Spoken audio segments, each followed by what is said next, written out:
Nessa quarta-feira agitada, o destaque da economia. Em uma decisão unânime, o Comitê de Política Monetária do Banco Central elevou a taxa Selic em 1 ponto percentual. Com isso, a taxa básica de juros saltou para 12,25% ao ano. De volta aqui o repórter Álvaro Nocera, que acompanha também a saúde do presidente Lula. Agora, sobre a saúde financeira do país, Álvaro, como é que o Copom justifica essa decisão? Pois é, Tiago, inflação e política fiscal. O Comitê de Política Monetária do Banco Central acelerou o ritmo de alta da Selic em 1 ponto percentual. A taxa básica de juros passou de 11,25% ao ano para 12,25% ao ano. Essa que foi a terceira alta consecutiva. No documento, na ata, eles explicam, o Copom informa que o cenário mais recente ele é marcado pela desancoragem recente adicional das expectativas de inflação e elevação das projeções de inflação, o que exige uma política monetária mais contracionista. Ainda neste documento, eles chamam a atenção para a política fiscal do governo federal. O aumento ele já era esperado, mas ele veio acima da expectativa do mercado financeiro, que previu uma alta de 0,75 pontos. Ele acabou vindo, então, de 1 ponto percentual. Esta foi a última reunião do Banco Central sob o comando do atual presidente Roberto Campos Neto. A partir do ano que vem será, então, indicado pelo presidente Lula, Gabriel Galípolo, que vai assumir este cargo. Volto com você, Tiago. Pois é, bom, Álvaro Nocera continua no Sírio-Libanês. Você volta em instantes com mais informações sobre o estado de saúde do presidente Lula. Até já, Álvaro.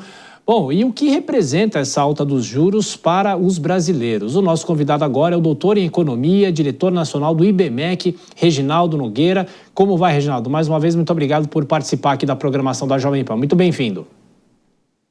Muito obrigado pelo convite, sempre um prazer estar aqui com vocês. Bom, como a gente já destacou, foi uma decisão unânime, mas é uma decisão que é possível considerá-la agressiva do ponto de vista do Banco Central, de tentar conter a inflação e também de olho no radar. Eles citam, no comunicado, o que vem acontecendo com a economia dos Estados Unidos também. De que forma isso mexe com a economia brasileira e também, claro, em relação a empréstimos, financiamentos, tudo pode ser afetado com isso. Bem, vamos lá, né? É uma decisão, é uma surpresa? É uma surpresa, mas ninguém está surpreendido, na verdade. Se esperava 0,75 como um movimento em direção a um aumento maior, talvez de 1% no ano que vem, dado que vínhamos de alguns aumentos de 0,5% nas últimas reuniões. O mercado falava em 0,75% de aumento de maneira unânime, mas já havia ali uma discussão clara de que um aumento de até 1 ponto percentual fazia sentido. E fazia sentido por quê? Porque temos aí um cenário de deterioração muito forte de todos os indicadores de expectativas, de câmbio, relacionamento do mercado com o governo, juros futuros. Então, a piora de todo o cenário da última reunião para essa, ela dizia que sim, haveria ali um aumento, juros mais altos acompanhariam, então o 0,75 já era tomado como base, mas havia o espaço de um aumento de 1%, né? Se a gente olha hoje, e o Copom, a ata foi bastante explícita sobre isso, nós temos uma economia superaquecida. E esse é o primeiro ponto, né? Eu acho que em alguns locais a gente ainda escuta vindo ali que não, a inflação brasileira não é de demanda. Olha, a inflação brasileira é de demanda. Uhum. Se a gente olha os dados de inflação de serviços, eles são fora da meta. Se a gente olha os dados, núcleos inflacionários, muito longe da meta. E se a gente olha os dados dos dados trimestrais, do PIB que saiu recentemente, sim, está muito claro que é uma inflação de demanda, uma economia tanto que cresce além do potencial, que tem uma piora da poupança doméstica. Então, a poupança caiu abaixo de 15% do PIB, quer dizer, uma economia que está ali sustentada por consumo privado e consumo do governo, das famílias e do governo.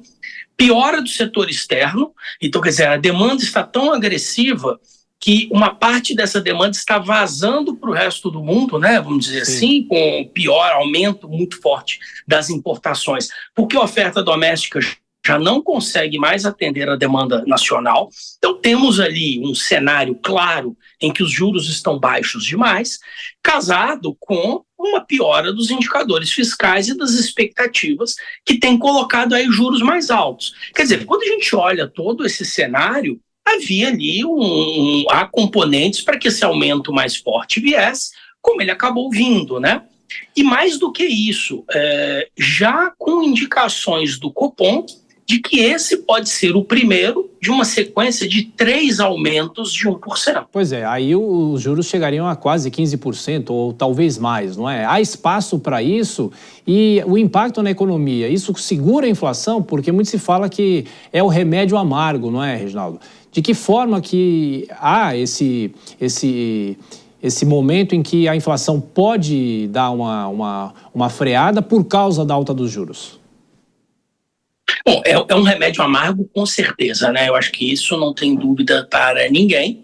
Temos aí uma situação na qual os juros mais altos, eles com certeza terão impacto na economia real, e a expectativa é que isso aconteça. De novo, né? Estamos falando de um país em que a demanda está muito acima da capacidade de oferta.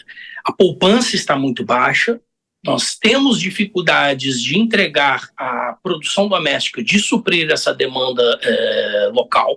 Então, existe ali todos os cenários para que, sim, o Banco Central precisa esfriar o ritmo da economia. Se a gente olha taxas de desemprego em queda recorde, isso não é condizente com a capacidade de uma economia com inflação subindo e limite de capacidade de oferta, né? Atingimento aí do máximo de capacidade de produção.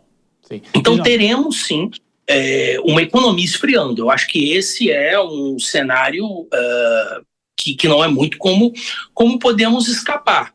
Eu acho que aí agora o quanto esses juros precisam subir. O Banco Central está dizendo, eu acho até que para tentar controlar um pouco as expectativas negativas, principalmente com relação ao câmbio, e também eu acho que nessa mudança que temos aí entre Roberto Campos Neto agora, Galípolo na próxima, eles já fizeram questão de deixar na ata de maneira unânime que o Banco Central está claro, o Copom, enquanto instituição, de que novos aumentos de 1% poderão seguir de agora até as próximas 2 reuniões. Eu acho que tem um pouco disso envolvido ali também, né? Então, precisaremos chegar a 14,25, 15, o que seja? Vai depender de muitas coisas, vai depender do comportamento do câmbio, vai depender do quanto a economia vai responder, mas principalmente vai depender do ajuste fiscal. Se houver ajuda do governo federal, se houver ali da parte do Ministério da Fazenda, do Planejamento, do Congresso, um encaminhamento mais forte de ajuste fiscal, os juros não precisarão subir tanto. Caso contrário, sim. Perfeito. Deixa eu chamar rapidamente os nossos comentaristas. Nosso tempo hoje, infelizmente, é um pouquinho mais curto. Dora Kramer faz a próxima pergunta. Temos também o Nelson Kobayashi. Dora. Boa noite, Reginaldo. Pelo o cenário que você traça aí, está muito claro que o Copom deu um recado para o governo. Recado claro que diz isso tudo que você descreveu, essas condições que levaram à necessidade dessa alta e com expectativa para novas e pesadas altas. Você não, vou perguntar no geral, qual é a expectativa do mercado? É que o governo ouça esse recado?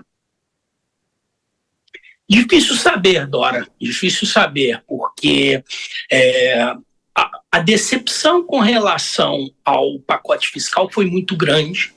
E agora se esperava, ou pelo menos era um entendimento de que talvez o governo devesse já ter entendido um pouco mais do recado naquele momento. Acho que o pacote fiscal ele foi muito negativo em 2 medidas. A primeira foi a confusão entre colocar benesses tributárias misturadas com o anúncio de um ajuste fiscal. Acho que se essas coisas tivessem vindo separadas, a maneira como o mercado teria entendido teria sido completamente diferente. Eu acho que ali foi um erro de comunicação muito, muito grave. E a segunda coisa é que o pacote veio muito pequeno. O Banco Central agora, na ata do Copom, reforçou isso, que a situação fiscal hoje é determinante. Vai depender basicamente de quanto, de novo, o governo está disposto a assumir essa agenda e o Congresso vai compartilhar dessa agenda no ano que vem. Eu acho que é isso, no final, que vai determinar quão altos juros precisarão ser em 2025. Perfeito. Kobayashi, rapidamente. Reginaldo, esta reunião do Copom marca também o fim da gestão do Campos Neto. Foi a última reunião que ele participou. Qual a sua avaliação, aí, o saldo da gestão Campos Neto e o que vai ficar marcado desse período em que ele esteve à frente do Banco Central? Eu acho que temos ali um presidente de Banco Central que passou primeiro, precisamos lembrar, por uma pandemia.